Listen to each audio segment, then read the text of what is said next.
नमस्कार मित्रांनो, JP maths मध्ये आपल्या सगळ्यांचं स्वागत। मित्रांनो, आपल्या चॅनलवर आपण एक सिरीज चालू केलेली आहे ज्यात पोलीस भरतीला येणारे असे इम्पॉर्टंट असे 300 क्वेश्चन आपण करणार आहोत। त्यातलाच मित्रांनो आजचा हा पहिला व्हिडिओ।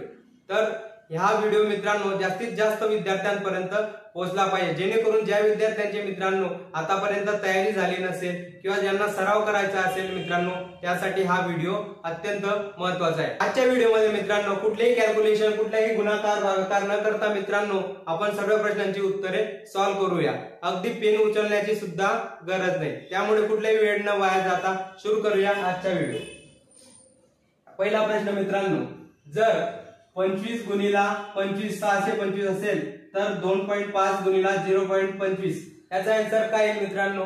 आता मित्रांनो इथे 25 गुणिला 25 625 दिलेले आहे, आपल्याला गुणाकार करण्याची गरज नाही। तर आपल्याला काय करावं लागेल मित्रांनो, ऑप्शन नुसार याचा आन्सर आपल्याला शोधता येईल, ते बी अगदी सेकंदात। मित्रांनो इथे पॉइंट नंतर किती नंबर आहे? 1। इथे पॉइंट नंतर किती अंक आहेत मित्रांनो? 2। नेहमी लक्षात ठेवायचं मित्रांनो, गुणाकारामध्ये पॉइंट हे ऍड होतात, म्हणजे 1 आणि 1 2 किती होतील? 3। म्हणजेच पॉइंट नंतर गुणाकार केल्यानंतर 3 अंक येतील। आता ऑप्शन मध्ये पॉइंट नंतर 3 अंक शोधायचे। इथे 2 अंक, इथे 3 अंक आहेत का? नाही, 2 आहे, म्हणून हे ऑप्शन कट। इथे 3 अंक आहेत का? हे ऑप्शन राईट, हे ऑप्शन आपलं येईल।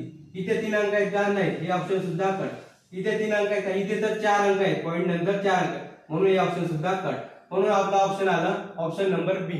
सिंपल, अगदी इझी, तुम्ही हे सॉल्व्ह करू शकता। कुठलेही कॅल्क्युलेशन करण्याची गरज आहे का मित्रांनो आपल्याला? नाही। काय केलं आपण? फक्त जर मित्रांनो गुणाकारामध्ये नेहमी पॉइंट हे ऍड होतात, इथे 1 पॉइंट होता, इथे 2 पॉइंट, गुणाकारामध्ये पॉइंट ऍड झाले। सिंपल। बघूया पुढचा प्रश्न। हा प्रश्न दिसायला जरी कठीण असला तरी अगदी आपण सेकंदात याला सॉल्व्ह करू। आपल्याला मित्रांनो बघा, इथे ऑप्शन मध्ये काय? सगळे ऑप्शन मध्ये 512 दिसतोय, म्हणजे आपल्याला कॅल्क्युलेशन करण्याची गरज नाही। आता फक्त मित्रांनो आपल्याला काय करायचे? पॉइंट मोजायचे। आता इथे मित्रांनो पॉइंट नंतर किती अंक आहे? इथे 2। इथे पॉइंट नंतर किती अंक आहे मित्रांनो? 3। आणि मी तुम्हाला सांगितलंय मित्रांनो, गुणाकारामध्ये पॉइंट हे ऍड होत असतात, म्हणजे इथे 2 आहे आणि हे 3 आहे, किती होतील मित्रांनो? टोटल 5 पॉइंट, म्हणजे पॉइंट नंतर 5 अंक येते। आता काय करायचं? फक्त ऑप्शन मध्ये पॉइंट नंतर 5 अंक मोजायचे। इथे 5 अंक आहेत का? नाही, 3 अंक आहे, म्हणजे ऑप्शन हे कट। इथे मित्रांनो 5 अंक आहेत का? 1 2 3 4 5, म्हणजे ऑप्शन आपलं करेक्ट आहे। आपण आता पुढचा ऑप्शन बघूया। इथे 1 पण पॉइंट नाही, म्हणून हे ऑप्शन कट। इथे मित्रांनो किती पॉइंट नंतर किती अंक आहेत? 1 2 3 आणि 4, म्हणून हे सुद्धा ऑप्शन कट। सिंपल। किती वेळ लागला मित्रांनो? अगदी सहज तुम्ही हे सॉल्व्ह करू शकता, अगदी सेकंदात तुम्ही याचा आन्सर सांगू शकता। त्यामुळे मित्रांनो या व्हिडिओला तुम्ही जास्तीत जास्त तुमच्या मित्रांपर्यंत शेअर करा, आणि व्हिडिओ आवडला असेल तर व्हिडिओला लाईक आणि चॅनलला सबस्क्राइब जरूर करा। बघूया मित्रांनो, 0.25 गुणिला 2.5 गुणिला 1.2। मित्रांनो हा प्रश्न आता आपल्याला पॉइंट मोजण्याची सुद्धा गरज नाही, कारण की मित्रांनो एकच ऑप्शन मध्ये पॉइंट आहे, बाकी ऑप्शन मध्ये पॉइंट आहे का मित्रांनो? तरी आपण मोजून घेऊ। इथे पॉइंट नंतर किती अंक आहे? 2। इथे पॉइंट नंतर मित्रांनो किती अंक आहे? 1। इथे पॉइंट नंतर 1।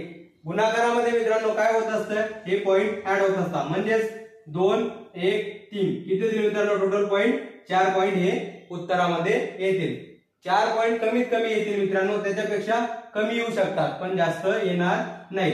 मित्रांनो इथे आता बी ऑप्शन मध्ये पॉइंट आहे का? नाही। सी ऑप्शन मध्ये नाही, डी ऑप्शन मध्ये सुद्धा नाही, म्हणजे इन शॉर्ट आपला आन्सर काय मित्रांनो? 0.75। कॅल्क्युलेशन करत बसण्याची गरज नाही मित्रांनो, आपल्याला वेळ वाया घालायचा नाही, आपल्याला दुसरा क्वेश्चन सॉल्व्ह करण्यासाठी वेळ पुरला पाहिजे। म्हणून मित्रांनो अगदी ऑप्शन बघून मित्रांनो आपण आन्सर काढू शकतो अगदी सेकंदात। बघूया हा प्रश्न मित्रांनो। यामध्ये मित्रांनो सॉल्व्ह करण्याची मेथड काय? पहिले ही संख्या लिहू, त्याची उभी मांडणी करू, मग एक एक ऍड करू आणि आपला वेळ वाया घालू। पण मित्रांनो तुम्ही जेपी मॅथ्सचे विद्यार्थी, तुम्ही अगदी सेकंदात कुठलेही कॅल्क्युलेशन करता याचा आन्सर सांगू शकता। मित्रांनो ते कसे? बघा मित्रांनो, इथे मॅक्सिमम पॉइंट नंतर किती अंक आहेत? आता मित्रांनो इथे सर्वात जास्त अंक दिसतात, किती? 1 2 3 4 5 आणि 6। पॉइंट नंतर मित्रांनो 6 अंक दिसतात, म्हणजे ऍडिशन केल्यावर मित्रांनो पॉइंट नंतर 6 अंक आले पाहिजे। आता जे ऑप्शन 6 ना अंकाचा असेल मी ते बघेल, बाकी ऑप्शन मी डिलीट करेल। आता मित्रांनो इथे 6 अंक आहेत का? 1 2 3 4 नाही, म्हणून हे ऑप्शन कट। दुसरा मित्रांनो इथे 6 अंक आहेत का? पॉइंट नंतर 1 2 3 4 आणि 5 अंक आहेत, म्हणून हे ऑप्शन सुद्धा कट।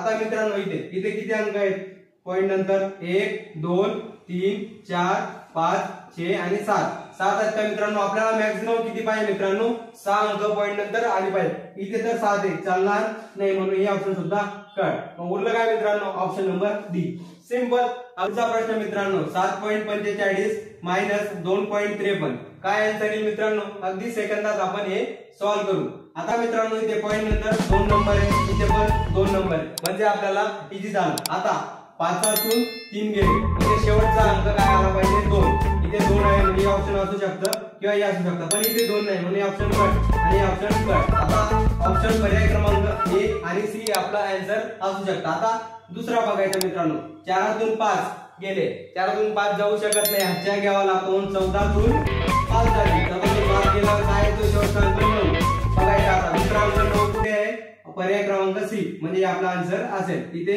9 नाही म्हणून आन्सर नाही सिंपल अगदी इझी आपण कॅल्क्युलेशन केलं का मित्रांनो फक्त 2 पॉइंट शेवटचे मॅच केले